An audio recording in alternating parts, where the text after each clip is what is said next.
নমস্কার, কেমন আছেন সবাই? আশা রাখছি সকলে ভালো আছেন। রিমিস ব্লগে আপনাদের সবাইকে স্বাগত জানাই। আজ রবিবার, সকালটা শুরু করলাম 1 কাপ চা দিয়ে। তো আপনারা হয়তো অনেকেই গ্রিন টি খান, তারপরে দুধ চা খান বা বেলি ফ্যাট কমানোর জন্য বিভিন্ন কিছু খান। আমার না ওইসব একদম চলে না। সকালটা শুরু করতে আমার 1 কাপ চাই দরকার লাগে। অনেকে আবার সকালবেলা গ্রিন টি না খেতে পারলেও চায়ের মধ্যে একটু লেবু দিয়ে তারপর দিনটা শুরু করে। তো আমার না ওই লেবুটাও আবার চলে না। ফ্রেশ লিকার চা হবে, হালকা চিনি দিয়ে, ওটাতেই আমার শান্তি। তো তারপর আমি বিছানাটা তুলে নিয়েছি। আর আজকে দেখুন ওয়েদারটা কেমন, সকাল সকাল এরকম ঘন কালো মেঘ করে আকাশটা পুরো ভরে গেছে, মনে হচ্ছে যেন বিকেলে হয়ে গেছে। তো কি আর করার, সবই প্রকৃতির নিয়ম, যখন যেটা হবে সেটা হাসি মুখে মেনে নিতে হবে। তো তারপরে আমি কিছু সবজি নিয়ে কাটতে বসে পড়েছিলাম। আসলে আজকে আমাদের পুঁই শাক দিয়ে, আলু দিয়ে, কুমড়ো দিয়ে একটা তরকারি মতো হবে, সঙ্গে হচ্ছে একটু মাটন। আচ্ছা, আপনারা কে চিকেন মাটন খেতে ভালোবাসেন একটু কমেন্টে প্লিজ জানাবেন। আমার না মাটনের থেকে চিকেনটা বেশি ভালো লাগে, তো দুটোই খাই কম বেশি।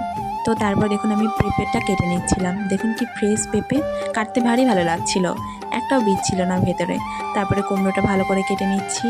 আচ্ছা, কুমড়োটা কাটতে গেলে ওরকম হাতটা পিছলে যায় কেন বলুন তো? কুমড়োতে তো অত আঁশও থাকে না পুঁই শাকের মতো, আবার পেঁপের মতো একটু কষও থাকে না, তবুও যেন আমার কুমড়োটা কাটতে গেলেই হাতটা ফসকে যায়। তো এদিকে দেখুন আমি মাটনের জন্য কিছু আলু আর 5 রকম সবজির জন্য 5 রকম সবজি আর কাঁঠালের বীজটাও এর মধ্যে অ্যাড করেছিলাম। আর করেছিলাম সঙ্গে একটু আমড়ার টক। আপনারা যারা আমার ডেইলি ভ্লগ ফলো করেন তারা কিন্তু নিশ্চয়ই জানবেন যে আমাদের দুপুরে মেনুতে টক জাতীয় জিনিস কিছু থাকবেই। আসলে কি বলুন তো, দুপুরবেলা না টমেটোর চাটনি বা আমড়ার টক এগুলো না হলে যেন মনে হয় যে কিছু একটা নেই। তো রান্না এদিকে আমার হয়ে গেছে, আর মা এদিকে বাবাকে দিয়েও দিচ্ছে তরকারি।